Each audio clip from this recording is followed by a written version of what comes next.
Jitok rangkaian pertama merupakan talk show yang mendatangkan narasumber dari Ikatan Alumni Teknik Lingkungan Universitas Brawijaya untuk mengenalkan dunia kerja khususnya bidang industri, pemerintahan atau ASN, dan konsultan atau startup kepada mahasiswa Teknik Lingkungan Universitas Brawijaya.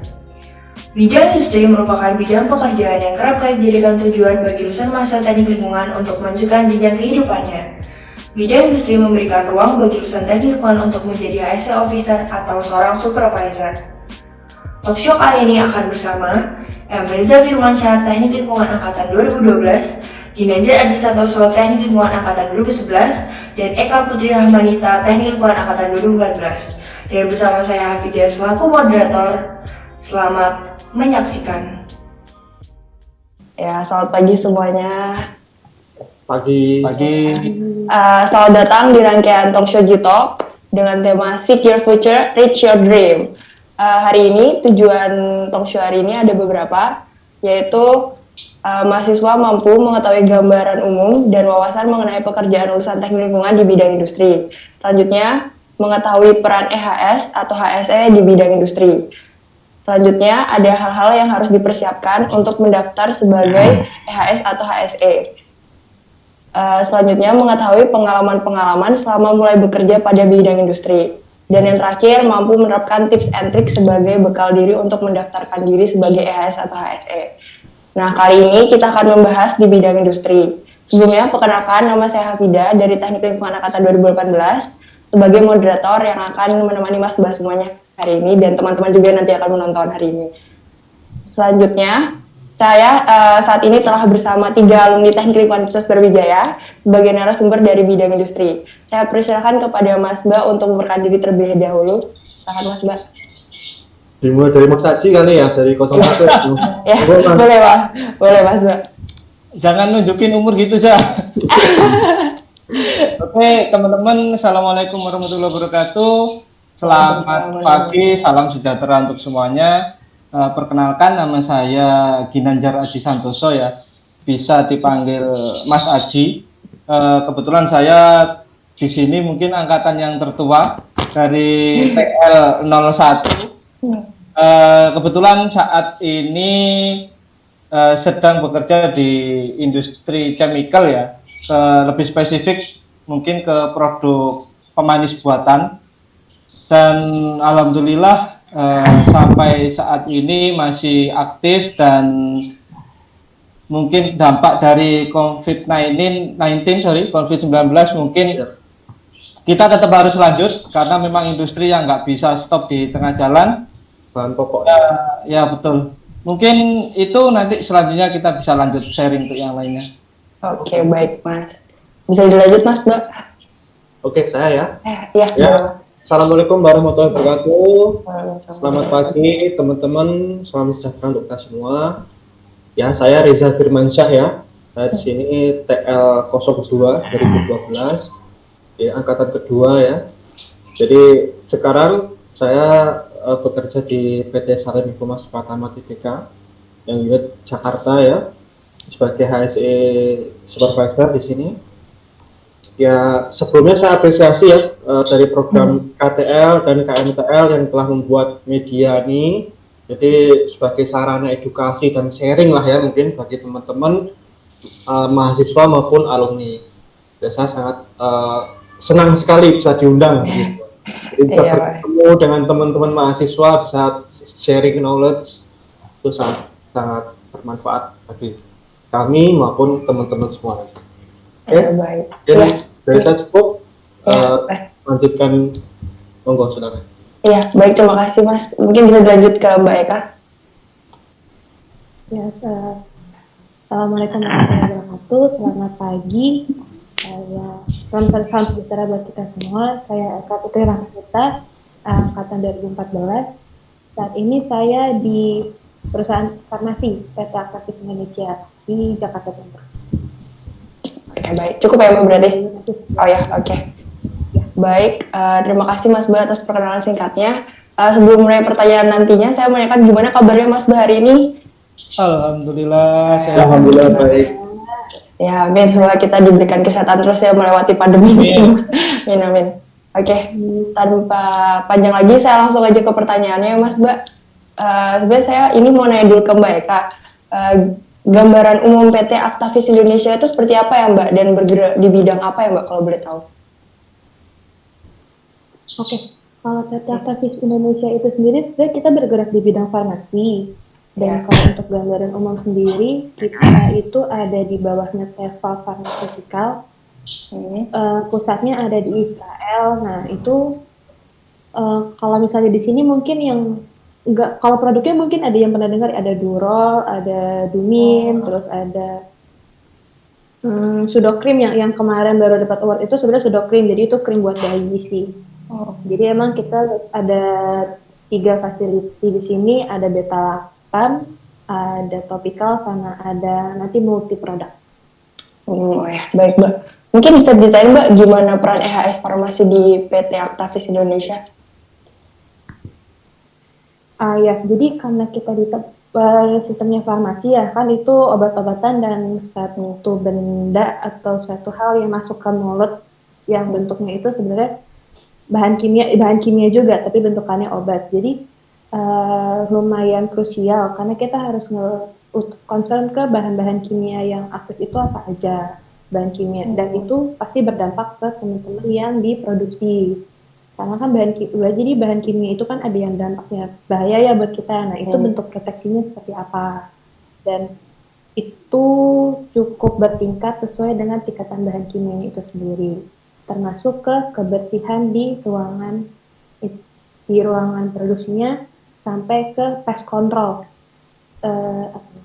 Serangga, kucing, itu kita nggak termasuk yang terlarang lah di daerah kita. Oh ya, baik. Ya, terima kasih Mbak. Selanjutnya saya mau kepo ke Mas Aji Mas. Ini tentang PT Sorini Toa Berlian Corporindo. Mungkin bisa jelaskan lagi Mas gimana gambaran umumnya perusahaan tersebut Mas? Oh iya. Sorry tadi mungkin perkenalan belum saya sampaikan ya. Saya di PT Sorini Toa Berlian Corporindo. Kebetulan bergerak di bidang chemical industry juga sebenarnya kategorinya. Cuma di sini yang kita produksi adalah produk B2B ya, produk setengah jadi berupa pemanis buatan, yang mana pemanis buatan ini nanti sebagai produk untuk sirup, untuk pasta gigi, kemudian juga untuk obat-obatan juga. Jadi seperti yang saya bilang tadi, agak kesulitan jika harus stop di masa pandemik seperti ini karena hampir semua industri butuh pemanis ya. Tapi pemanis kategori berupa pemanis yang rendah gula. Jadi bukan untuk konsumsi sehari-hari, tapi berupa untuk obat-obatan, pasta gigi dan lain-lain seperti itu. Oh iya, baik Mas. Masih berarti produknya mau banyak banget ya Mas yang dihasil dari bidang ini. Betul. Jadi digunain hampir semua industri juga. Oh ya. Oke, pertanyaan selanjutnya saya mau bertanya ke Mas Reza. Mungkin bisa dijelaskan sedikit Mas tentang PT Salim Info Mas Tbk Indofood Group itu seperti apa ya Mas? Ya, jadi PT Salim Info Mas Tbk itu kita singkat SIMP ya. Jadi grup agribisnis yang bergerak di bidang pemulihan tanaman, terus kemudian penelitian dan pengembangan, kemudian perkebunan hingga sampai pengolahan minyak kelapa sawit hingga pemasaran produk jadi. Jadi kalau kita menggunakan minyak goreng, margarin maupun sabun itu merupakan salah satu bahan-bahan yang berasal dari perusahaan kami seperti itu. Terus kebetulan kalau saya ini di bagian divisi ini ya, refinery ya, pengolahan minyak goreng ya. Jadi mulai dari CPO diolah, kemudian menjadi minyak goreng, margarin, shortening, itu untuk customer ya. Kemudian untuk yang bisnis to bisnis, biasanya itu ada RBDPO, minyak buat menggoreng untuk industri, skala industri, misalkan untuk goreng industri Indomie seperti itu ya, minyak goreng maupun industri-industri lainnya seperti itu. Iya, baik, terima kasih Mas. Kalau itu langsung saya lanjutkan ke pertanyaan yang ini ya Mas, selanjutnya Mas Mbak. Oke. Baik, pertanyaan selanjutnya saya akan minta ke Mas Mbaknya. Mungkin ada cerita, bisa sharing-sharing tentang pengalaman Mas Mbak awal mulai bekerja itu bagaimana? Silakan Mas Mbak. Oke, saya awali lagi ya. Seperti tadi, jadi untuk pengalaman awal kerja mungkin di sini saya termasuk dari TL01, jadi termasuk yang masih gelarnya STP. Mungkin kalau untuk teman-teman yang satu angkatan dengan saya, mungkin kondisi awal mencari kerja dulu memang sedikit butuh tantangan tersendiri. Dulu awal-awal dengan gelar STP sedikit kesulitan ketika kita mendefinisikan ke para interviewer HRD. Kita fokusnya di mana sih? Dari transkrip kita, keilmuan kita di bidang lingkungan, tapi dari segi gelar mungkin kita akan sedikit terhalang dengan adanya STP. Cuma bagaimana cara kita bisa menyampaikan kelebihan kita dari segi skill, dari segi knowledge, dari segi pengalaman, yang itu akan sangat membantu untuk kita bisa lolos dari seleksi interview. Yang pengalaman saya kerja pertama itu justru bukan di bidang HSE, tapi di bidang quality assurance dan quality line, QC line di pabrik pengalengan ikan tuna untuk ekspor. Jadi dari situ saya justru pengalaman pertama belajar bagaimana sih suatu industri itu berjalan, terutama industri makanan ya, mulai dari segi pentingnya sistem manajemen mutu, sistem manajemen lingkungan, bahkan K3 pertama kali. Dari situlah saya mulai tahu bagaimana cara umum. Tapi seiring berjalannya waktu, karena mungkin bidang QC ya kurang saya pahami, jadi secara ilmu kebetulan saya nol kalau untuk bidang quality. Itulah yang men-trigger saya untuk bisa bertindak memotivasi agar saya nekat untuk bisa keluar dari zona ini dan ingin benar-benar mengikuti passion di bidang HSE. Nah, pada waktu itu dengan bekal yang sudah saya ada, saya bahkan rela 1 tahun tabungan saya selama kerja untuk sertifikasi AK3U sebagai modal dasar saya untuk bisa bekerja di bidang HSE. Dan alhamdulillah setelah 1 minggu saya sertifikasi, saya join di salah satu perusahaan seatap juga dengan Mas Reza di Indolacto ya, satu Indofood. Di situ sebagai ASE koordinator, dan di situ saya mulai awal karir sebagai ASE, mulai dari sistem, bagaimana di lapang, ilmu-ilmu teknisnya terkait ASE dan juga lingkungan. Itu pengalaman kerja saya sih, mungkin bisa jadi pelajaran dan jadi pengalaman buat teman-teman yang lain. Mungkin yang lainnya bisa disampaikan pengalaman. Ya, silakan Mas Reza dan Mbak Eka mungkin mau menambahkan. Oke, ya mungkin pengalaman saya ya selama mulai ketika mau memulai di dunia kerja. Yang pertama, kalau kita bicara ini, saya lulus tahun 2016 ya. Jadi waktu tunggu saya hingga mendapatkan pekerjaan pertama saya sampai saat ini kebetulan saya belum pernah berganti perusahaannya. Jadi saya waktu tunggu saya selama 5 bulan ya, 5 bulan. Jadi 5 bulan itu mungkin bagi teman-teman yang sekarang sedang mencari kerja, ya kalau dianggap sebentar ya sebentar, lama juga nggak lama ya gitulah. Nah itu cukup cukup kita harus perlu banyak effort ya ketika kita mulai mencari pekerjaannya, karena di mana saingan kita juga semakin bertambah ya, Jadi waktu itu saya segala bentuk lowongan kerja saya apply ya. Jadi mulai dari Jobstreet, JobsDB, Planet Job dan seterusnya. Kemudian menghadiri kemudian di acara-acara misalkan seminar yang berhubungan dengan lowongan bursa tersebut juga saya juga mengikuti. Kebetulan pada waktu itu saya berjumpa di UI ya, Universitas Indonesia, karena pada waktu itu saya juga kebetulan sedang ada proses seleksi di beberapa perusahaan.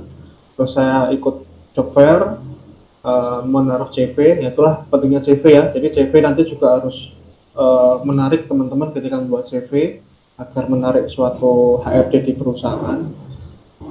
Kemudian beberapa waktu dipanggil, kemudian mengikuti proses seleksi, terus kemudian berhasil di hire oleh perusahaan. Beberapa perusahaan mungkin akan sedikit berbeda ya, tapi secara umum saya jelaskan bahwa ketika proses seleksi perusahaan itu yang pertama biasanya ada TPA dan psikotes ya, terus kemudian ada sesi wawancara, kemudian ada tes kesehatan, ya, terus tes fisik ya, terus selain itu yang terakhir bisa penawaran offering itu penawaran, jadi udah di final lah ya seperti itu. Itu mungkin teman-teman dari 4 hal yang saya sampaikan tadi itu yang perlu dipersiapkan mulai dari sekarang. Jadi TPA, bagaimana kita mengerjakan proses soal-soal TPA maupun psikotes, kemudian wawancara, bagaimana kita bisa berwawancara dengan baik, terus kemudian menjaga kondisi fisik dan kesehatan karena nanti akan diperiksa kesehatan dan fisiknya ya. Dan bagaimana offering ya, ini penting, krusial sekali nih yang offering nih. Jadi kita harus bisa melihat nih, jadi nilai kita tuh seberapa sebenarnya, itulah yang saling penting. Ketika kita offering kita harus melihat pasaran apa seorang HS officer ataupun HS supervisor tuh di range mana juga harus tahu ya, seperti itu. Iya, baik. Mungkin Mbak Eka mau menambahkan, silahkan Mbak. Oke, kebetulan saya sama kayak Mas Aji ya. Jadi sebelumnya saya di non HSE dan kemudian sekarang di HSE. Jadi memang beda pengalamannya dari yang satu industri telekomunikasi dan yang satu HSE itu dituntut secara keahlian dan lain-lainnya memang beda. Jadi mungkin kalau awal bekerjanya sendiri kita harus siap belajar, kita harus siap menerima. Jadi kalau ibarat gelas ya, kalau yang ini mungkin kita bisa mengosongkan setengah isinya, jadi kita bisa menyerap juga tanpa mengurangi apa yang sudah kita punya.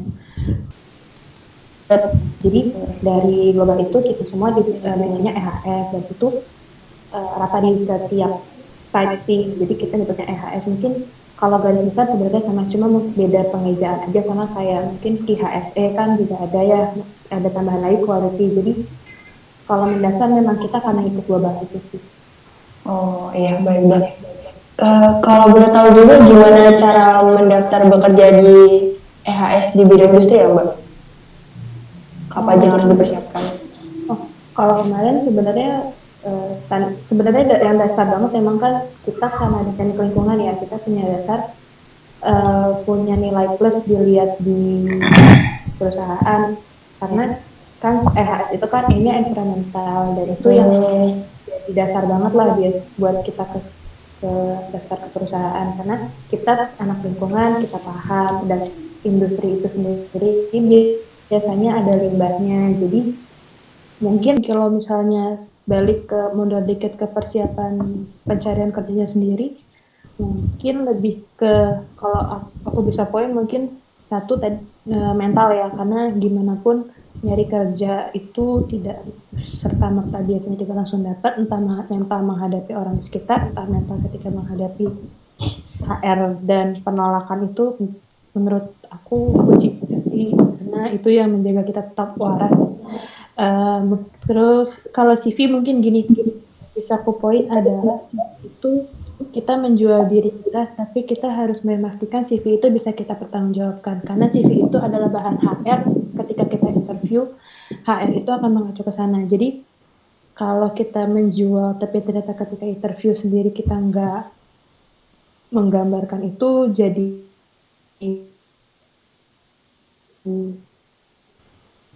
di dua itu sih sama ya. Mungkin kalau di interviewnya jangan gugup. Mungkin kalau misalnya dalam persiapan mau mendaftar itu ya, kita bisa mencari lagi perusahaan ini tuh butuhnya kira-kira apa sih gitu. Sertifikat dari industri biasanya berarti kan ada limbahnya, ada dokumen lingkungan perizinannya, jadi bisa dipelajari ke situ. Mungkin beda juga sama teman-teman yang nanti daftarnya di konstruksi. Jadi lebih ke, kalau kemarin aku mungkin lebih ke mempelajari dokumen-dokumen lingkungan yang dibutuhkan sama pengolahan limbah sih. Oh ya, baik Mas. Baik Mbak, terima kasih ya Mbak. Mungkin selanjutnya saya mau bertanya ke Mas Reza, kalau peran HSE supervisor di perusahaan Mas itu bagaimana ya Mas? Ya, jadi peran, kalau kita bicara peran HSE itu sangat luas sekali ya. Mungkin teman-teman harus ketahui bahwa kita bertanggung jawab menjaminnya suatu keselamatan dan kesehatan kerja maupun lingkungan yang ada di area pabrik maupun industri ya. Jadi kita harus mampu memahami risiko-risiko apa saja yang ada di pabrik maupun di industri ya. Terus bagaimana kita cara pengelolanya, meminimalkan risiko, terus kemudian menjalankan program-program yang dibuat dari program-program HSE ya.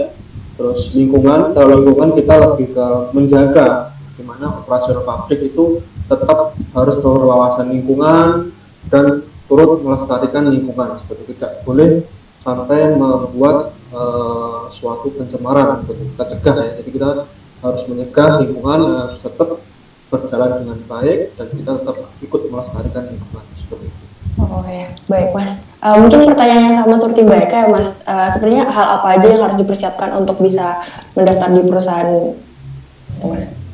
Ya, kalau dari teman-teman nanti ingin menjadi seorang HSE officer ya, yang perlu dipersiapkan yaitu yang pertama kita harus siapkan skill kita terlebih dahulu ya. Jadi saya harus sampaikan bahwa fresh graduate itu ketika baru lulus itu ketika kita ingin di hire oleh industri perusahaan itu kita harus memiliki nilai tambah ya. Kalau misalkan kita lulus hanya sekedar lulus hanya sekedar ya lulus 4 tahun gitu loh, suatu nilai tambah tentunya kita akan kalah bersaing dengan teman-teman yang lain ya. Jadi kalau ketika kita sudah lulus itu kan saingan kita nggak hanya ada di satu kampus, di saingan kita adalah nasional dari kampus-kampus yang lain, kampus-kampus yang sudah lebih lama daripada teknik lingkungan di UP, di teman-teman kampus yang lain. Jadi kita harus memiliki nilai tambah. Untuk menjadi HSE officer, jadi biasanya ya perusahaan itu ini tidak semua perusahaan, tapi biasanya perusahaan akan lebih menyukai jika ada mahasiswa atau calon karyawannya yang sudah memiliki sertifikat ahli K3 umum. Ini wajib. Ahli K3 umum itu ini adalah suatu kewajiban perusahaan ya, di mana menerapkan SMK 3 maupun standar K3, jadi harus memiliki seorang ahli K3 umum. Biasanya ahli K3 umum nanti ini akan menempati posisi sebagai sekretaris P2 K3 dan itu wajib bagi disesuaikan PP 50 2012 itu, maupun di posisi sebagai safety officer ya. Jadi itu ahli K3 umum sangat-sangat penting sekali kalau menurut saya. Jadi itu mungkin menjadi saran bagi saya teman-teman jika ingin nanti berkecimpung di dunia HSE, ahli K3 umum kalau menurut saya sudah menjadi kewajiban ya untuk menambah nilai tambah kita. Karena ketika kita hanya mengandalkan skill kita di kampus, saya rasa kita nanti akan bersaingnya cukup ini ya nanti dengan teman-teman yang lain ketika kita nggak punya ahli K3 umum. Selain itu sertifikasi yang bisa kita ambil tadi yang ahli K3 umum itu K3 ya. Kalau lingkungan mungkin kita bisa ambil ya yang berhubungan dengan lingkungan ya, sertifikasi yang berhubungan dengan lingkungan misalkan. Tapi biasanya ini perusahaan yang akan men-trainingkan. Tapi kalau kita bisa training lebih baik, lebih bagus. Jadi kalau lingkungan itu ada pengelola limbah B3 itu merupakan salah satu syarat dari proper. Jadi ketika perusahaan telah melakukan proper harus ada pengelola limbah B3 seperti itu yang dikeluarkan oleh BNSB. Kalau ahli K3 umum tadi itu dikeluarkan oleh Kementerian Ketenagakerjaan. Kalau yang pengelola limbah B3 itu dari BNSB. Ya, baik Mas, terima kasih. Mungkin selanjutnya saya mau bertanya ke Mas Aji. Kalau dari Mas Aji sendiri gimana ya Mas, peran dan tugas seorang HSE industri kimia itu mungkin bisa diceritakan Mas? Kalau secara peran sebenarnya sih nggak jauh beda ya dengan dari Pak Eka ataupun Mas Reza. Sebenarnya secara umum HSE itu sama di industri.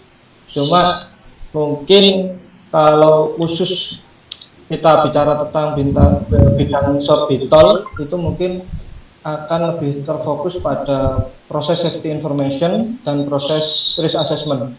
Karena ya seperti yang diketahui bahwa perusahaan chemical saat ini, perusahaan sorbitol itu high risk, sangat benar-benar high risk. Di situ mungkin nanti Pak Eka juga akan panjangnya sama mungkin terkait proses chemical. Jadi di tempat saya pun juga proses chemical sangat hektik lah, sangat tinggi. Mulai dari barang datang hingga finish good itu semuanya terdapat proses chemical di situ dan high risk. Jadi peran HSE di sini seperti yang Mas Reza ungkapkan tadi memang benar-benar sangat kompleks ya. Mulai dari pagar depan pabrik hingga pintu belakang pabrik itu HSE harus tahu dan harus menguasai. Dan itu pun melingkupi makhluk yang hidup dan makhluk tak hidup pun juga. Jadi kita harus tahu skop pengawasan orang itu masuk di area kita harus memastikan orang itu sehat dan selamat sampai orang itu kembali pulang ke rumahnya. Begitupun dari segi enviro, kita memastikan dari bahan yang mulai masuk hingga bahan yang dibuang itu aman, tidak mencemari.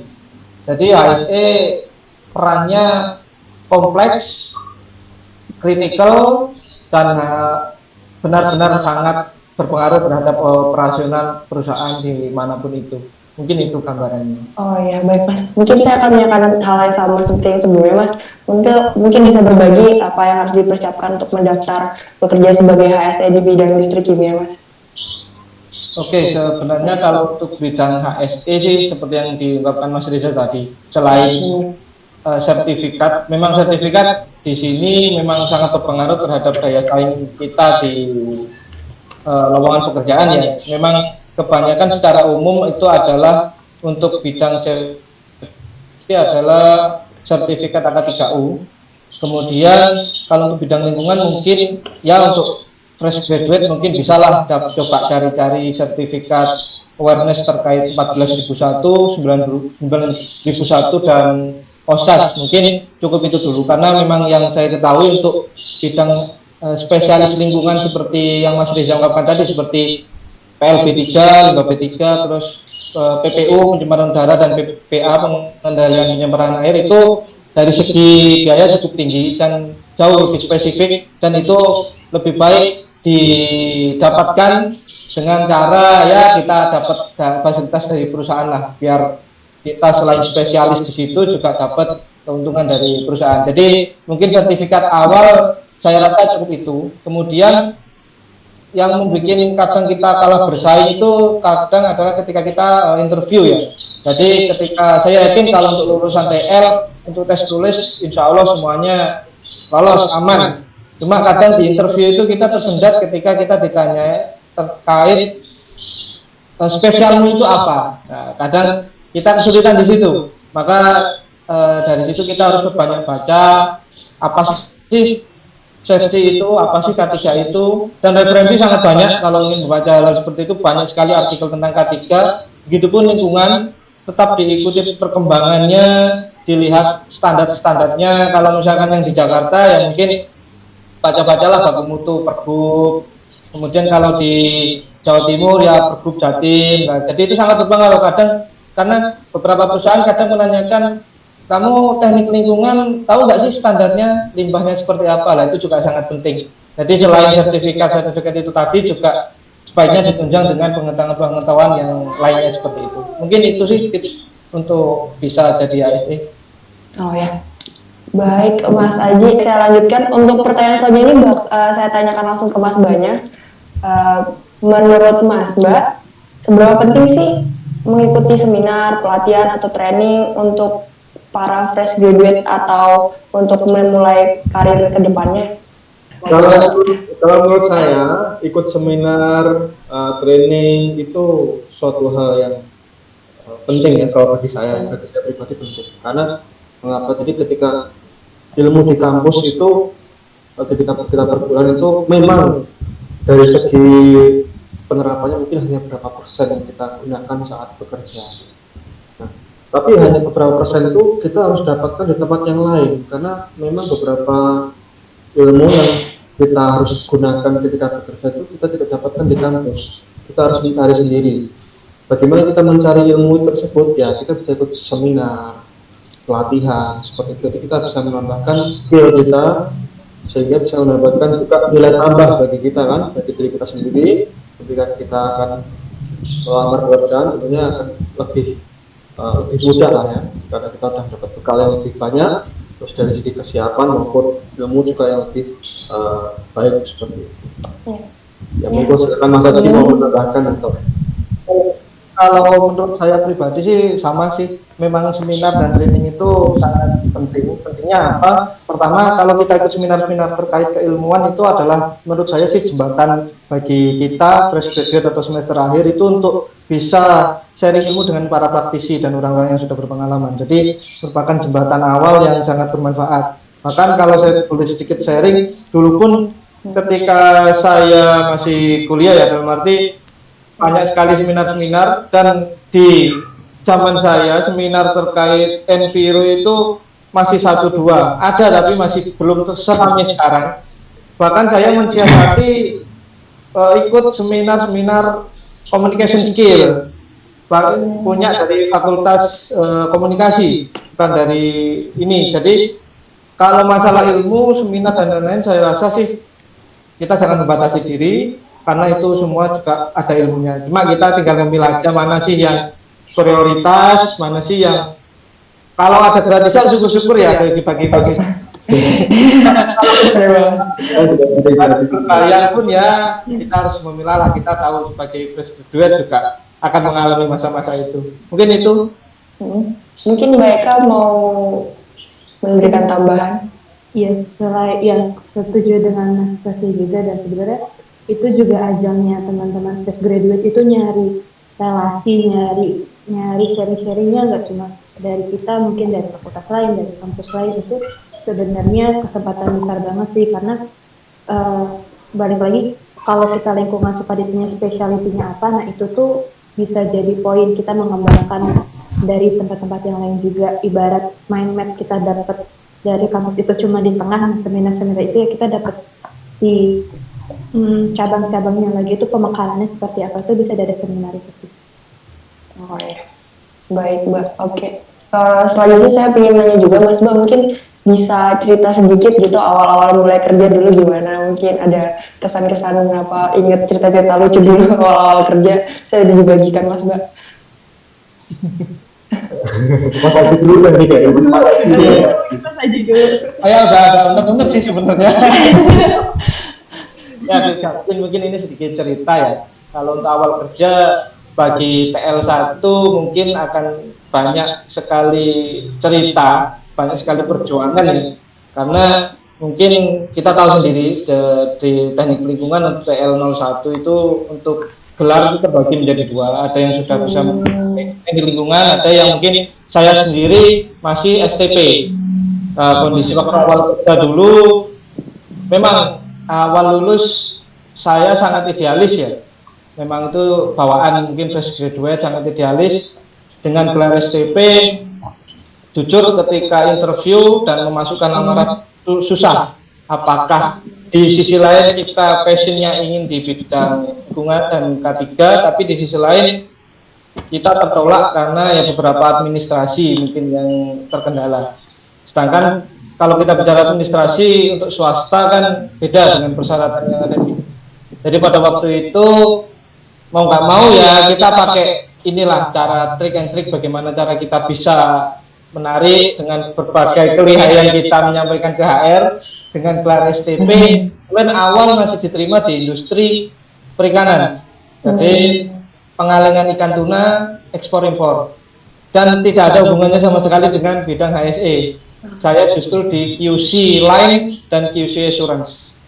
Nah dari situ awalnya sih saya ya kita coba dulu lah. Saya anggap pengalaman kerja untuk bisa mencapai tujuan saya nanti. Di situ saya mulai belajar bagaimana sih proses industri itu berjalan, bagaimana sih standar dan sistem yang ada di suatu perusahaan. Di situ saya mulai pelan-pelan belajar.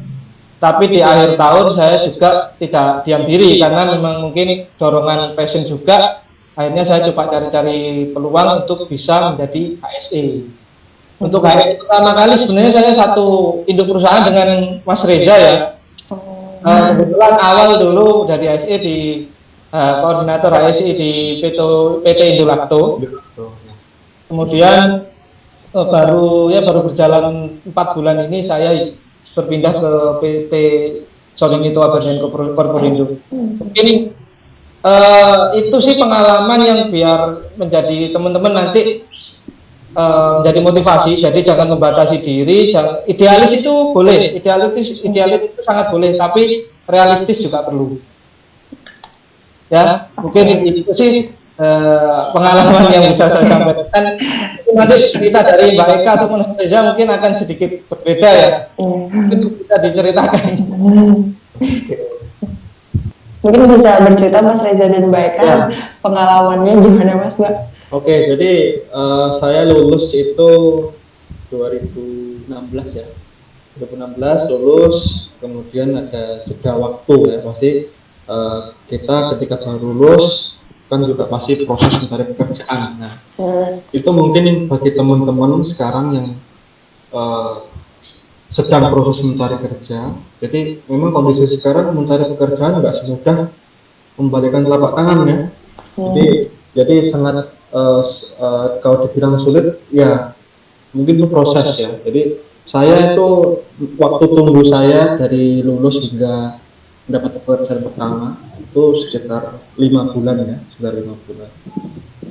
Jadi mungkin ini kita sharing ya cerita. Jadi saya itu dulu ketika melamar kerja semua lowongan kerja mulai dari job fair ya kami ikuti job fair, terus juga ada di apply secara online, ada Jobstreet, ada JobsDB, terus kemudian Planet Job dan lain-lain kan banyak ya.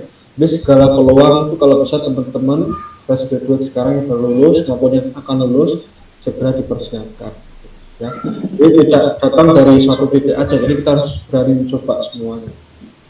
Karena bicara dengan persaingan ya, kita persaingan itu semakin tahun pasti persaingan akan semakin ketat. Berapa ribu jumlah fresh graduate yang diluluskan seluruh kampus kan banyak sekali. Bahkan lowongan pekerjaan mungkin pertumbuhannya nggak sebanding dengan jumlah lulusan yang dihasilkan suatu universitas. Ya.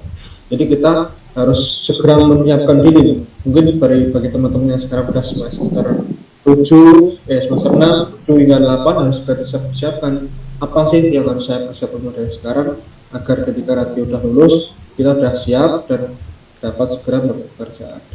Kalau saya ya dulu saya itu baru diterima kerja itu via job fair ya, job fair yang ada di Jakarta. Kebetulan saya ini di PT Salim SIMK ini merupakan saya interview kedua. Sebelumnya saya di beberapa perusahaan sudah pernah interview, kemudian saya interview dan ikuti prosesnya.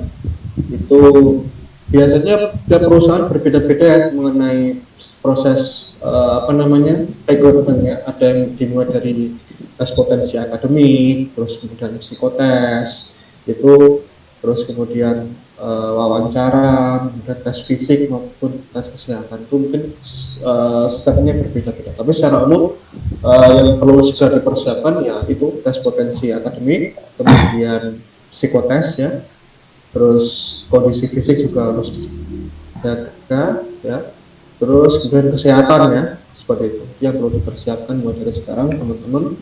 Dan jangan lupa terus me-upgrade diri ya, itu dari pengalaman, training dan seterusnya. Kemudian kalau untuk adik-adik yang masih semester 2, 3 dan seterusnya, saya sarankan untuk mulai ikut organisasi ya, karena itu sangat penting bagi dunia pekerjaan nanti. Karena dunia perkuliahan, kuliah pulang tuh menurut saya dunia pekerjaan nanti akan sedikit kesulitan ya, karena kita di dunia kerja itu sangat dituntut untuk bisa menyelesaikan problem solver ya, menyelesaikan masalah dan bagaimana bisa kita harus bisa selesai pokoknya. Kalau ada tantangan masalah itu kita harus membuat suatu tantangan dan kita harus bisa memecahkan masalah tersebut seperti itu. Oh ya baik. Sebelumnya Mbak Eka mungkin bisa berbagi cerita sharing pengalaman awal kerjanya. Ya, jadi kebetulan kalau di PT yang sekarang ini berapa bulan? Ini bulan ke-6 atau ke-7 yang jadi motivasi akhirnya dengan ketidakcocokan yang tadi dibahas itu ya mungkin ilmu sih, karena ya mungkin kalau misalnya teman-teman yang di sini yang juga nanti akan lihat adalah teman-teman yang sudah mencari kerja pasti lihat ada fresh graduate dipersilahkan melamar, tapi di bawahnya nanti pengalaman diutamakan.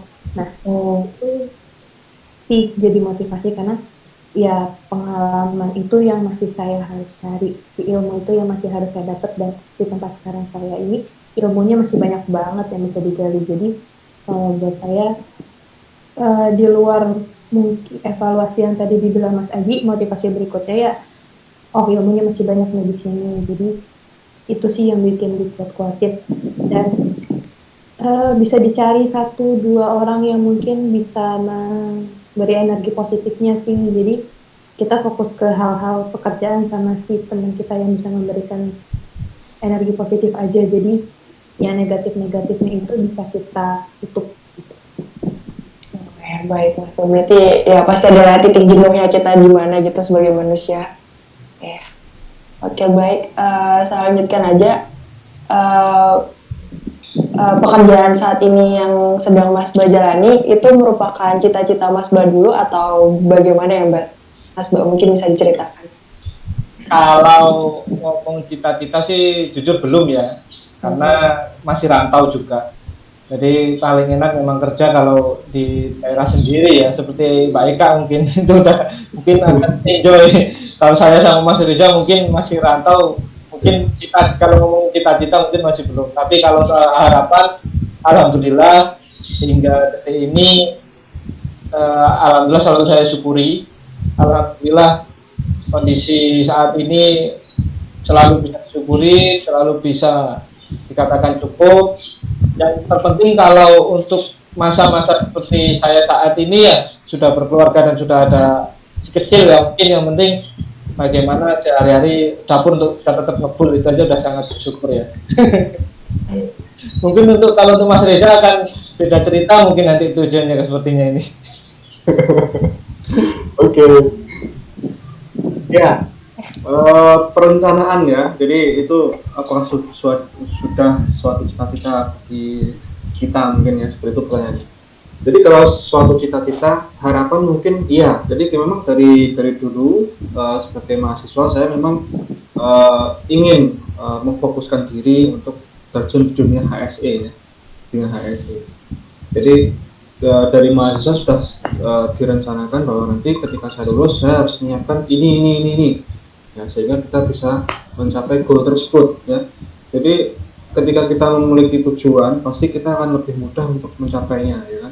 Jadi mungkin bagi teman-teman yang sekarang masih menjalani kuliah juga segera disiapkan. Jadi setelah lulus mau jadi apa?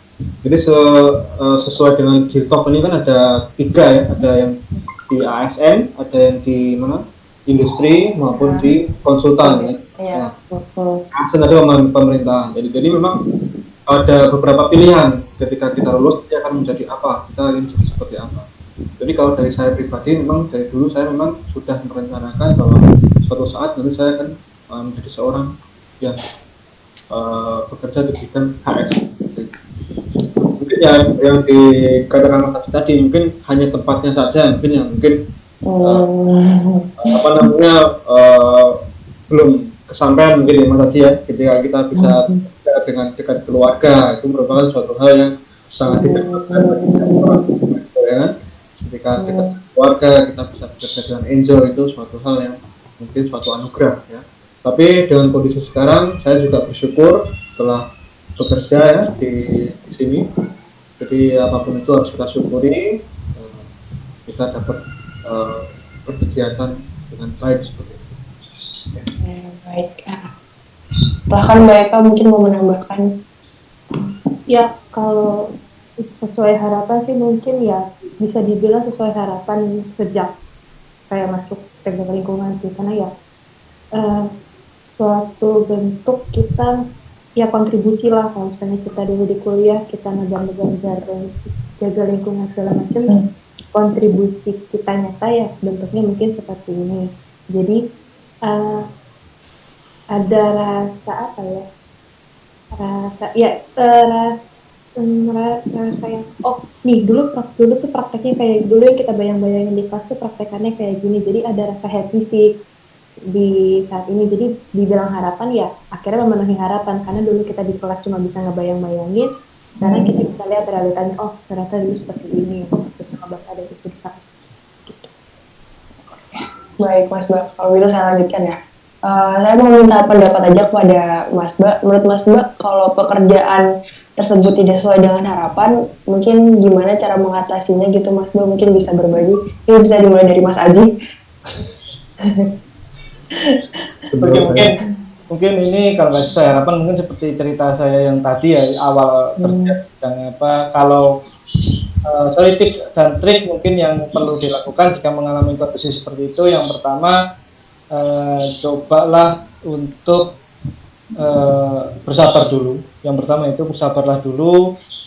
Yang kedua, harus bisa menimbang. Jadi mana sih kondisi yang dialami saat itu, misalkan dari segi positif dan negatifnya harus bisa menimbang. Jika ternyata sisi positifnya jauh lebih banyak, ya mau nggak mau kita harus introspeksi diri, berarti ada yang salah dengan diri saya. Padahal dari segi bobot positif pekerjaan ini masih banyak yang baik buat saya. Tapi ketika memang setelah kita menimbang dengan matang-matang, ternyata kok sisi negatifnya dari berbagai hal lebih banyak, dan mindset kita dan men-trigger kita untuk ya udahlah saya harus keluar dari sini dengan berbagai gambling, dengan berbagai resiko yang akan saya hadapi, ya keluarlah. Tapi tetap ingat, yang perlu diingat sebelum meloncat ke tempat yang lain, kalian juga harus mempersiapkan strategi. Strateginya apa? Yang pertama, pastikan dulu diri kalian itu matang dari segi skill, dari segi apa yang ingin kalian tuju. Jadi jangan mentahan ya kasarannya. Saya pun dulu sebelum meloncat ke bidang K3 pun sedikit sharing, sedikit cerita, rela tabungan kerja saya selama 1 tahun itu saya buat sertifikasi AK3U hanya demi nekat gambling, ingin keluar untuk keluar di bidang QC itu tadi. Jadi saya tabungan saya selama 1 tahun saya gunakan untuk sertifikat AK3U, dan alhamdulillah selang 1 minggu setelah saya sertifikasi ada lowongan pekerjaan di bidang SE. Jadi bekal-bekal itu yang perlu kalian matangkan dulu, kemudian kali pun kalian juga harus mematangkan di bidang yang kalian tuju. Intinya strategi itu sangat penting jika memang mengharuskan kita untuk benar-benar harus keluar dari zona itu. Dan jangan takut untuk keluar dari zona nyaman, pasti akan mendapatkan hal-hal baru dan spesial di luar sana. Mungkin itu. Ya, oke. Kalau menurut saya ya, ketika suatu hal yang tidak sesuai ya, mungkin kita bisa melihat dari segi positifnya ya. Suatu hal yang tidak sesuai, pasti kita juga bisa mengambil pembelajaran di sana. Ya. Jadi apapun itu, ketika kita sudah bekerja, itu pasti ada suatu hal yang bisa kita pelajari ya. Karena kita dalam bekerja pun kita tuh terus belajar ya kan. Pasti akan terus belajar, karena ketika kita bekerja itu tidak berbeda sekali ya dengan dunia perkuliahan, berbeda sekali. Jadi ketika kita bekerja pasti kita akan mempelajari suatu hal yang baru yang belum kita pernah jumpai sebelumnya. Itulah dimana manfaatkanlah waktu itu sebagai sarana untuk belajar terlebih dahulu. Kita sudah bisa menguasai hal tersebut, suatu hal sudah terbiasa, kita untuk mempelajari hal lain pun juga pasti akan semakin lebih mudah ya. Jadi karena setiap hari pun kita harus belajar ya, harus belajar dengan hal-hal baru, belajar dengan cara kerja yang baru, belajar dengan cara menghadapi orang, berkomunikasi ya. Dunia pekerjaan itulah yang sangat penting kita kalau kita. Jadi ketika kita di suatu sisi kita misalkan kurang sesuai, tapi kita bisa belajar dari situ. Ketika nanti dirasa ada opportunity yang lebih baik, pasti waktunya datang, kita bisa lebih baik lagi untuk mendapatkan peluang tersebut. Seperti itu. Bahkan Mbak Eka mungkin mau menambahkan. Iya, jadi kalau garis besarnya mungkin sudah disampaikan sama Mas Aji dan Mas Eka ya, tapi ya sebenarnya saya pernah diomongin juga sih sama teman saya. Rezeki itu tinggal dan selama kita berusaha dan ketika memang posisinya memang kita tidak bisa bergerak dari sini, ya memang berarti ibaratnya porsi waktu kita di tempat ini tuh memang belum selesai, masih masih ada yang bisa kita berikan dari mereka, masih ada yang bisa kita gali dari mereka ibaratnya. Jadi motivasi itu sih yang bisa dipakai sama nanti teman-teman yang lain kalau misalnya ternyata nggak sesuai, tapi bisa dicari juga kan. Jadi ternyata kalau di sini kayak gini, digali lagi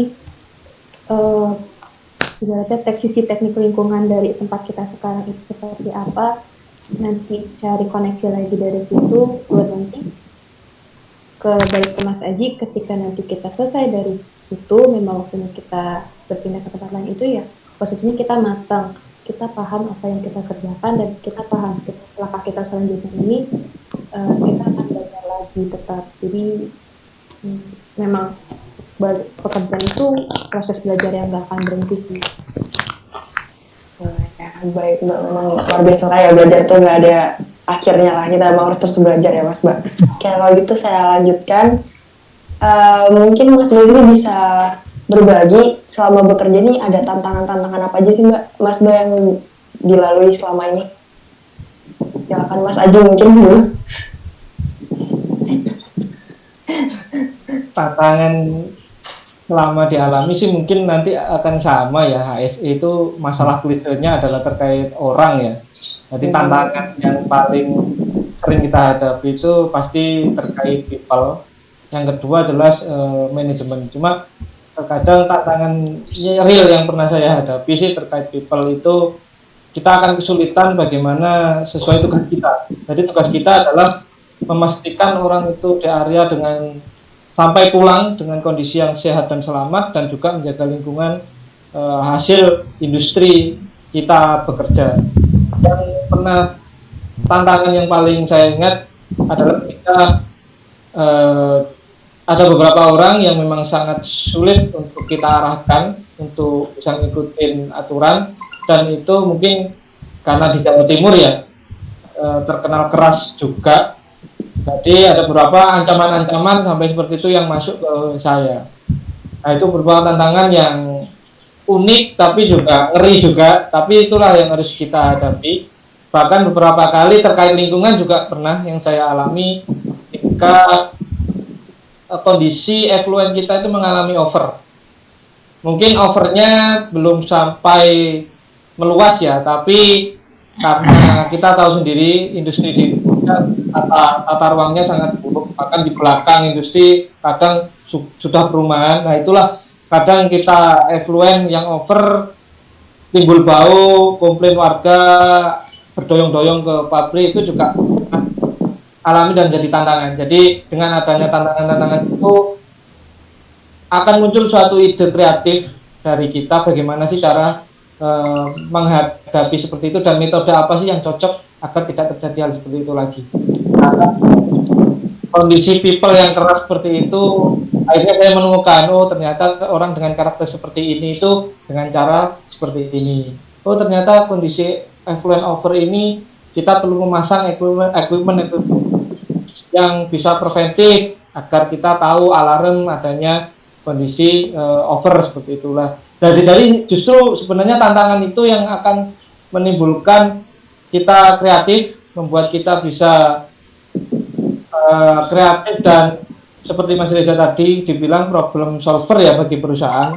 Jadi saya rasa itu sedikit tantangan yang bermanfaat lah pastinya bagi kita nantinya. Mungkin itu ya sedikit sharing dari saya tantangan kerja.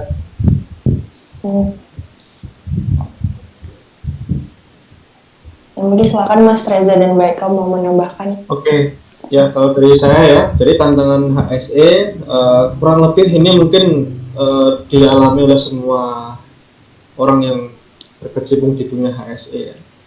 Ya seperti yang Mas Aji sampaikan tadi, bahwa karena kita berhubungan dengan orang ya, itulah tantangan kita ya. Karena memang tipikal orang tuh berbeda-beda ya. Yang dihadapi oleh seorang HSE itu mulai di berbagai banyak ini ya level ya, mulai dari kita berhadapan dengan manager, supervisor, section head, operatif maupun tim-tim lapangan termasuk kontraktor ya. Jadi tantangannya itu bagaimana kita bisa berkomunikasi dengan semua elemen yang ada di perusahaan tersebut di dunia industri. Ya, bagaimana ketika kita menghadapi situasi seperti ini, ya kan? Bagaimana kita di lapangan seperti apa? Ya mungkin kan yang sering kita jumpai seorang HSE itu ketika di lapangan ya, ini yang mungkin sering terjadi suatu hal di mana beberapa kontraktor misalkan sulit untuk diatur, misalkan ada beberapa orang yang APD sudah disampaikan untuk memakai APD dengan baik, ternyata di lapangannya dia tidak dipakai atau hanya dipakai ketika kita ada pengawasan, ketika kita sedang awasi pekerjaan yang lain mereka melepas APD-nya kan dengan dalih alasan yang membuat tidak nyaman dan lain sebagainya. Itulah tantangan seorang HSE. Jadi kita harus mampu. Jadi di sini yang perlu saya sampaikan bahwa kemampuan komunikasi seorang HSE itu sangat penting di sini. Jadi bagaimana kita berkomunikasi dengan berbagai level tadi, berbeda orang juga berbeda kita gaya komunikasinya, ya kan? Ketika kita di lapangan kita juga gaya komunikasinya juga harus bisa baik dan harus tegas juga, karena kalau tidak ditegas di lapangan juga kita nggak bisa berjalan ya. Jadi itulah tantangan-tantangan terbesar menurut saya ya di HSE adalah bagaimana kita bisa berkomunikasi dengan baik. Itulah pentingnya kita mungkin teman-teman juga nanti bisa mempelajari bahwa ilmu komunikasi itu sangat penting untuk seorang HSE officer ya, seperti itu.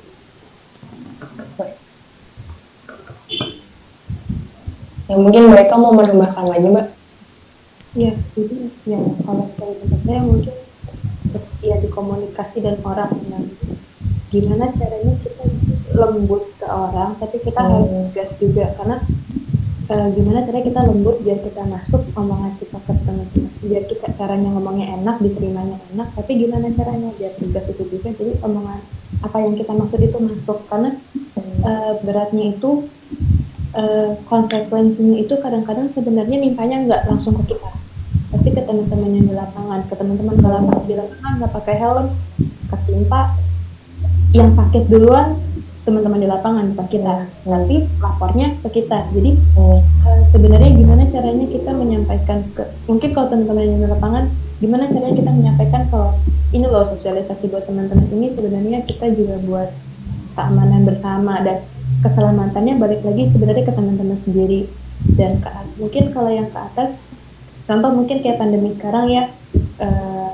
manajer-manajer panik dengan kondisi seperti sekarang, gimana caranya kita menyampaikannya mereka ini loh kita cuma butuh ini sama ini.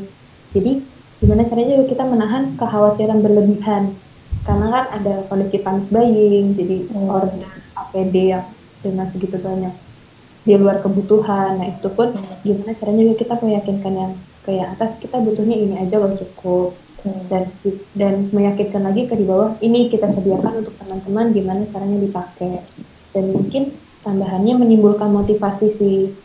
Jadi gimana caranya kita memberi motivasi ke teman-teman ini ya, oh iya kita pakai ini buat diri kita sendiri. Gimana caranya kita menyampaikan triggernya, gimana caranya kita turun duduk, mungkin bisa ya kalau yang bapak-bapak gitu duduk ngopi nongkrong sambil istirahat gitu ya biasanya. Jadi kuncinya di situ sih biasanya. Cuma memang agak jadi tantangan juga mungkin kalau misalnya officer perempuan yang harus nyelip di tempat bapak-bapak ngerokok itu cukup jadi tantangan. Baik, saya lanjutkan. Jadi saya penasaran Mas Mbak, di sini mungkin bisa berbagi motivasi bekerja di bidang ini tuh apa aja ya Mas Mbak? Mungkin bisa di-sharing motivasi. Mungkin Mas Reza dulu bisa ya. Gantian ya. Iya, siap. Ya, jadi motivasi terbesar saya ya karena passion ya. Jadi karena passion, jadi kita belajar 4 tahun mengenai lingkungan, berarti ya sehari-hari saya harus menerapkan ilmu yang saya dapat seperti itu. Jadi lebih ke passion ya. Jadi motivasi utama ketika kita bekerja adalah kita harus punya passion nih. Ya mungkin teman-teman nanti bisa melihat ya. Jadi misalkan dari teman-teman sekarang yang masih mahasiswa, mulai persiapan. Passion kita tuh gimana? Itu sebenarnya momen kalian sekarang adalah mencari passion kalian. Jadi harus kalian rencanakan. Pesan saya di sini, misalkan saya lebih suka apa ya bidang tertentu misalkan. Jadi kita harus bisa mendalami bidang tersebut dan suatu saat nanti kita harus pasti bisa menggunakan keahlian tersebut untuk bekerja ya. Jadi kita harus bisa membuat diri kita tuh juga bagi kita tuh kita nyaman bekerja, kemudian kita juga harus bisa bermanfaat bermanfaat ke orang lain dan pekerjaan kita, kemudian juga mendapatkan nilai tambah ya, jadi bagi diri kita sendiri maupun ke orang lain seperti itu. Jadi lebih ke passion ya, motivasi adalah passion gitu. Nah, mungkin Mas Aji dan Mbak Eka mau menambahkan. Oke, kalau yang ditanyakan terkait motivasi, kalau saya sih lebih cenderung motivasi apa yang mendorong untuk di bidang HSE ya. Kalau motivasi ditanya seperti itu, apa yang mendorong saya untuk tetap di bidang HSE? Yang pertama, orang HSE itu adalah bekerja mencari nafkah tapi juga beribadah. Menurut saya seperti itu. Karena apa? Seperti itu. Karena dengan selain kita mencari nafkah, kita beribadah karena kita ini ya menjaga orang bekerja itu mulai dari awal masuk hingga dia pulang itu kita harus memastikan dia itu selamat, dia itu tanpa ada cacat, ada kecelakaan dan kembali bertemu dengan keluarga di rumah masing-masing.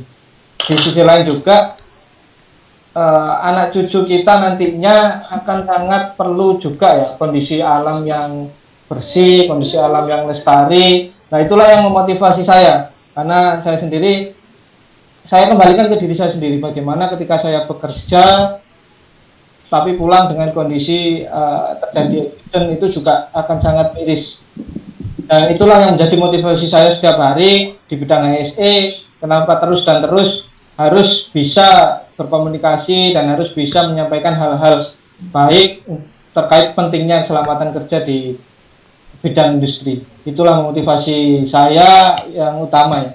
Mungkin bisa motivasi yang lain mungkin akan sedikit berbeda, tapi untuk bagi saya itu mendasari kenapa HSE itu sangat penting untuk terus ditekuni dan mungkin bisa menjadi motivasi untuk teman-teman yang lain menjadi HSE itu. Ini loh sisi lain dari HSE itu, kita menjaga orang lain juga, nggak hanya dengan diri kita sendiri. Mungkin itu. Ya baik Mas. Ya silakan Mbak Eka mungkin mau menyampaikan. Ya, ini semoga nggak kerasa ya, tapi sebenarnya kalau aku sendiri itu ya sebagai bentuk tanggung jawab kita terhadap bumi dan lingkungan sih. Jadi kalau aku sendiri kan, iya karena sebelumnya udah di luar EHS ya, di luar HSE ya. Jadi pas kemarin sempat juga kenapa sih HSE juga ujung-ujungnya karena gini, kalau yang ada di bayangan aku, dengan aku berada di HSE sebuah perusahaan, aku mendukung menggerakkan suatu perusahaan ini untuk bertanggung jawab dengan lingkungan sekitarnya, mendukung perusahaan untuk memastikan limbahnya terkelola dengan baik, memastikan bahwa air limbahnya yang keluar sesuai dengan standar, memastikan bahwa standar-standar lingkungan dari air tanah, dari misalnya tadi air limbahnya itu sudah terlaksana dengan baik. Dan tambahannya lagi ya, bonusnya ya, tadi karena kita dihubungkan dengan health dan safety, kita memastikan pekerja-pekerja di kantor itu kondisinya sehat, kondisinya selamat, dan tidak pulang dengan, ya kita mengusahakan lah, berarti kita tidak pulang dengan keadaan yang tidak lebih baik ketika mereka berangkat ke kantor. Jadi memang motivasinya lebih ke sana sih, gimana, oh ya ini bentuk kontribusinya, selain mungkin kita bisa kampanye sendiri ya, mungkin kalau ada teman-teman kan kita share hari bumi, share hari apa, nah itu juga yang saya coba laksanakan di kantor sih, jadi motivasinya lebih ke sana. Ya baik, saya lanjutkan. Tidak terasa ya Mas, tadi pertanyaan terakhir dari saya. Mungkin di sini Mas bisa menyampaikan closing statement sekaligus tips and trick untuk gimana menghadapi nantinya. Mungkin kita mau daftar HSE atau tips and trick nanti gimana bertahan di pekerjaan. Mungkin silahkan Mas Mbak bisa dibagikan. Mungkin Mbak Eka dulu yang tepat ya, masih fresh kayaknya. Kalau saja kalau untuk yang itu. Oke. Kalau dari saya mungkin gini, pertama kita punya senior-senior yang alhamdulillah sangat baik, yang kalau ditanya asal kita ngerti caranya sopan itu sangat responsif ya. Jadi kalau buat saya ketika kita memang baru keluar nih, oh kita baru lulus nih atau gitu, kalau saya coba tanya-tanya sama mas saya yang terdekat. Kalau nggak bisa yang pengalaman dulu, yang satu dua di atas kita tuh nggak apa-apa, mas. Mbak, saya udah selesai nih. Saya mau coba ngelamar di A, B, C. Kira-kira apa yang harus dilakukan? Apa yang kurang? Kalau dari mungkin ya, kalau syukur-syukur kalau yang dekat sama kita bisa ya. Kira-kira kalau selama saya kuliah kemarin kurang, apa yang bisa saya kerjain sekarang? Itu bisa jadi awal loncatan yang baik sih, karena kita berbicara dari orang yang kenal kita, tapi sudah tahu dunia kerja itu seperti apa, yang benar-benar teknik lingkungan itu. Dan ya jangan takut sih kalau misalnya buat cari-cari informasi gitu, datengin job fair, datengin interview-interview yang ini didatengin aja, nggak usah takut karena pasti ada yang bisa diambil. Ini aku nggak tahu ya sebenarnya bisa ditiru apa enggak, tapi biasanya kalau misalnya mau interview gitu suka saya selipin recorder, jadi saya suka rekam, saya selipin gitu, jadi buat evaluasi kalau misalnya nanti setelah itu saya dengerin lagi, oh pas interview saya jawab ini gagap nih, oh saya tadi jawab soal lingkungannya ternyata nggak pas nih, jadi ketika saya nggak diterima saya juga yang masih ada rasa lega ya, oh ya kemarin interviewnya saya salah gitu. Jadi banyak-banyak evaluasi, banyak-banyak belajar, banyak-banyak bertanya, karena sepanjang apapun masa kita dari lulus sampai mendapatkan kerja, itu sebenarnya kesempatan kita untuk mempersiapkan diri sebanyak-banyaknya, karena ketika kita bekerja ya kesempatan terbanyak kita belajar pasti di pekerjaan. Buat di luar itu ya mungkin bahkan lebih banyak untuk istirahat dan keluarga ya. Jadi itu sih kalau dari semangat saya supportnya. Oke. Ya. Baik, silakan mungkin Mas Aji dan Mas Reza mau menambahkan. Saya dulu ya Mas Haji ya. Monggo, saya pamungkas aja nih. Nanti closing statement lah. Ya, kalau dari saya ya, mungkin ini tips ya, tips untuk teman-teman, mungkin yang untuk semester mahasiswa TL UB yang masih semester 1 sampai semester 8. Ya, jadi sekarang yang perlu kalian siapkan itu adalah kalian harus memiliki suatu pengalaman yang banyak di sini. Semester 1 sampai 4. Carilah pengalaman yang banyak. Ketika kalian suka berorganisasi di bidang olahraga misalkan, ikutilah bidang olahraga tersebut ya. Berorganisasilah kalian agar nanti akan jadi bekal bagi kalian sendiri ya. Bahwa ketika kita berorganisasi itu sangat sekali penting sekali digunakan kita dalam dunia kerja. Karena dalam dunia kerja kita akan sering berkomunikasi dengan banyak orang ya. Jadi dari berbagai level yang tadi sudah saya jelaskan ya. Jadi ilmu komunikasi itu sangat penting. Dan bagaimana cara kita belajar di ilmu komunikasi tersebut secara praktek nanti akan kalian pelajari secara langsung di organisasi. Kalau kalian suka di bidang himpunan ya ke himpunan KMTL itu salah satu bentuk organisasi yang baik juga, secara keilmuan yang kalian dapat, secara organisasi juga dapat seperti itu. Atau ingin organisasi yang lain misalnya lebih cakupannya lebih luas misalkan, itu lebih bagus juga. Jadi berorganisasi itu benar-benar membuat kita mengasah ilmu kita, mengasah cara kita ya berinteraksi dengan orang lain bagaimana. Saya masih ingat, jadi dulu saya kan di bagian Ristek ya, di Ristek KMTL. Jadi memang saya sangat merasa terbantu ketika saya waktu itu saya diberi tanggung jawab sebagai kadep Ristek waktu itu, sangat bermanfaat bagi saya. Bagaimana saya bisa memanfaatkan pengalaman saya mengelola tim, dan itu sekarang saya terapkan di dunia pekerjaan. Bagaimana saya bisa mengelola organisasi, mengelola tim, membagi tugas antar tim, mengelola konflik yang ada di dalam tim tersebut dan seterusnya. Itu sangat-sangat kita bisa belajar ketika teman-teman masih mahasiswa, belajar di organisasi itu sangat penting. Kemudian selain berorganisasi, jangan lupa akademis ya. Jadi akademis itu wajib juga. Jadi kalau saya boleh bilang akademis dan soft skill itu 50-50 ya. 50% akademis, 50% juga soft skill. Ya, kalian boleh soft skill berorganisasi baik organisasi tapi juga harus jangan lupa akademisnya harus bagus juga ya.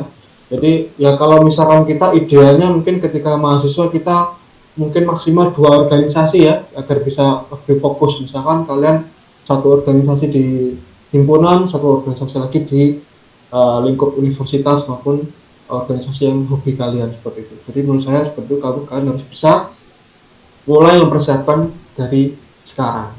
Kemudian untuk teman-teman yang sudah semester 4 maupun semester 8 ini sudah mulai persiapan nih, bagaimana kita mau persiapan PKL ya kan, kemudian teman-teman juga persiapan skripsi maupun persiapan mencari kerja.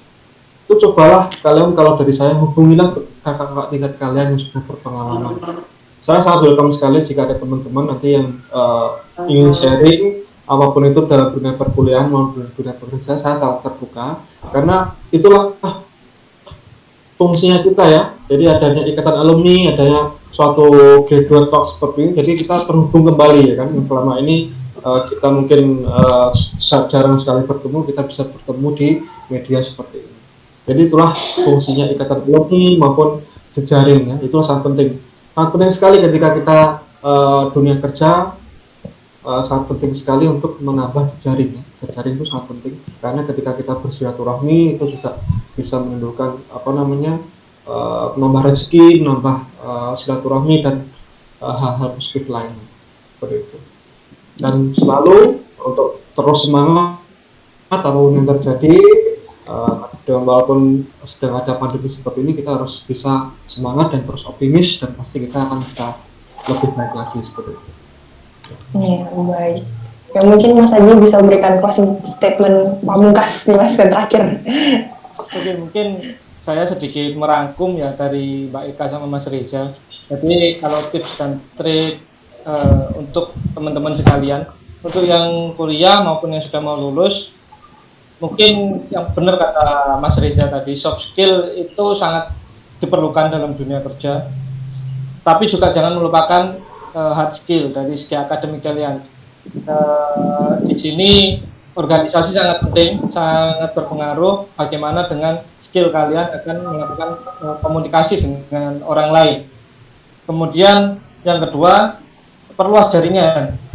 Jadi jangan hanya soft skill sudah matang, hard skill sudah oke, jangan lupa untuk jalin silaturahmi, perluas jaringan. Benar seperti Pak Eka yang bilang tadi, kita para alumni pun sangat welcome ketika ada adik tingkat ataupun fresh graduate yang kepo terkait dunia HSE, terkait hal-hal pengalaman, kan kita akan sangat terbuka untuk sharing. Jadi silaturahmi dan perluasan jaringan itu sangat penting juga. Dan kemudian yang terpenting juga harus semangat. Dan seperti yang sebelumnya disampaikan, mencari kerja itu tidak mudah, tapi bukan tidak mungkin. Jadi semangat itu harus tetap membara, jangan pernah menyerah, yakin rezeki itu sudah ada jatahnya dan sudah ada jalan dari Tuhan. Jadi semangat itu sangat penting karena akan berpengaruh terhadap mindset dan cara berpikir kalian. Jika kalian tidak ada semangat, kalian melakukan kegiatan apapun juga akan percuma. Jadi itu yang sangat penting. Dan yang terakhir mungkin dari saya yang saat ini sedang menjalani kuliah, tolong fokus, kemudian mulailah mencari pengalaman-pengalaman baru, ilmu-ilmu yang sudah ada itu dimatangkan, jangan pernah menyerah, jangan malas ikut organisasi dan kegiatan. Itu untuk teman-teman yang kuliah saat ini. Dan untuk teman-teman fresh graduate ataupun mungkin yang semester akhir yang mungkin saat ini karena pandemi banyak mengalami kesulitan, baik dari segi mencari kerja maupun dari segi yang mungkin skripsi sudah kesulitan ya tingkat akhir. Mungkin saya nggak akan memberikan tips-tips seperti yang disampaikan sebelumnya. Mungkin ini saya akan memberikan tips faktor X untuk kalian yang semester akhir dan di fresh graduate. Setelah melihat video ini, saran saya kalian temui kedua orang tua. Jikapun kedua orang tua kalian sudah tiada, datangilah makam mereka, mintalah doa, mintalah restu, mintalah izin agar jalan kalian bisa lebih mudah. Karena apapun jalan yang akan kalian hadapi itu tidak akan mulus, dan faktor itulah yang akan bisa membantu dan menyebabkan kalian untuk bisa mudah dalam meraih banyak hal. Mungkin itu yang bisa saya sampaikan. Ya baik Mas, terima kasih Mas Aji, itu sangat mendalam sekali, saya dengar sampai terharu juga di sini. Luar biasa, emang faktor X tadi kita nggak sadar tapi ternyata bisa dari terdekat ya. Baik Mas Bas, sebelum saya tutup talk show kali ini akan saya simpulkan. Dari tadi kita udah banyak berbicara tentang gambaran umum, wawasan, terus juga peran EHS atau HSE yang sangat penting banget di industri, karena kita juga memastikan orang-orang yang bekerja itu dari berangkat sampai pulang harus bisa sampai dengan selamat, memastikan semuanya aman.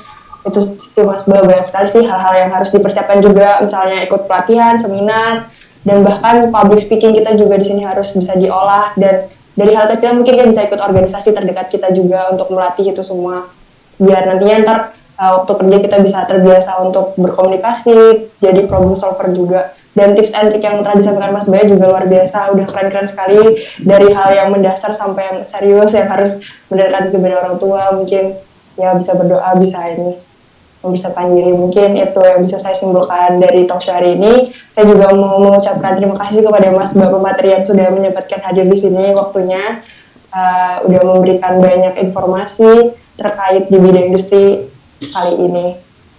Untuk selanjutnya mungkin teman-teman yang nonton di sini bisa, jika ada pertanyaan selanjutnya untuk Mas Bapak yang ada di sini, bisa langsung kirimkan pertanyaan di komen di bawah ini, atau bisa di Google Form yang ada linknya di YouTube di bawah ini, di bio YouTube bawah ini. Oke. Mungkin sekian dari saya, mohon maaf jika ada salah kata. Saya Hafida Udara Mas selaku moderator, pamit undur diri. Wassalamualaikum warahmatullahi wabarakatuh. Terima kasih semuanya. Oke, telepon dulu kita ya. PLB. Salam TK, satu keluarga dan satu Jaya.